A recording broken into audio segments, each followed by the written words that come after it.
போதைப் பொருட்களற்ற சமூகத்தை உருவாக்க அடியெடுத்து வைப்போம். Be a part of the movement for a drug-free society. Essendon Marathon. Register now. குறைந்த விலை, நிறைந்த தரம். தங்கள் தேவைகள் அனைத்தும் ஒரே இடத்தில். Jayachandran. GT Holidays, South India's #1 travel brand. You know you are special when you're with GT Holidays.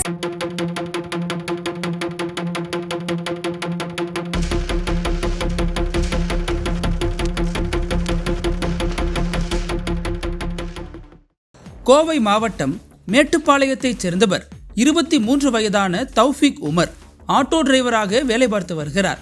இவர் பள்ளி மாணவிகளை வீட்டுக்கு சென்று அழைத்துக் கொண்டு பள்ளியில் விடுவதையும் மீண்டும் பள்ளி முடிந்ததும் அவர்களது வீட்டிற்கு அழைத்து கொண்டு வருவதையும் வாடிக்கையாக கொண்டிருக்கிறார்.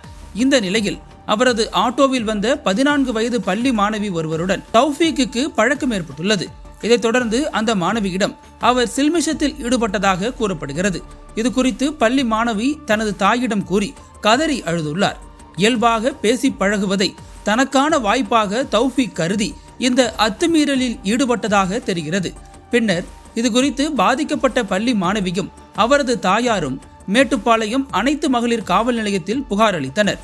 புகாரின் பேரில் வழக்கு பதிவு செய்த அனைத்து மகளிர் காவல் நிலைய போலீசார் ஆட்டோ டிரைவர் தௌஃபீக் உமரை போக்சோ சட்டத்தின் கீழ் உடனடியாக கைது செய்தனர். மேலும் இதற்கு உடந்தையாக இருந்த பெண் ஒருவர் தலைமறைவாகிவிட்டதாக கூறப்படுகிறது. அவரையும் போலீசார் தற்போது தீவிரமாக தேடி வருகின்றனர். பின்னர் நீதிமன்றத்தில் தௌஃபீக்கை ஆஜர்படுத்தி போலீசார் சிறையில் அடைத்தனர். ஆட்டோ டிரைவரிடமிருந்து 2 ஆட்டோக்களும் பறிமுதல் செய்யப்பட்டுள்ளன. இந்த சம்பவம் மேட்டுப்பாளையத்தில் குழந்தைகளை ஆட்டோவில் பள்ளிக்கு அனுப்பும் பெற்றோர்கள் மத்தியில் அதிர்ச்சியை ஏற்படுத்தியுள்ளது.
அனல் பறக்கும் செய்திகளை அப்டேட் செய்து கொள்ள நக்கீரன் களத்தை இப்பவே சப்ஸ்கிரைப் பண்ணுங்க.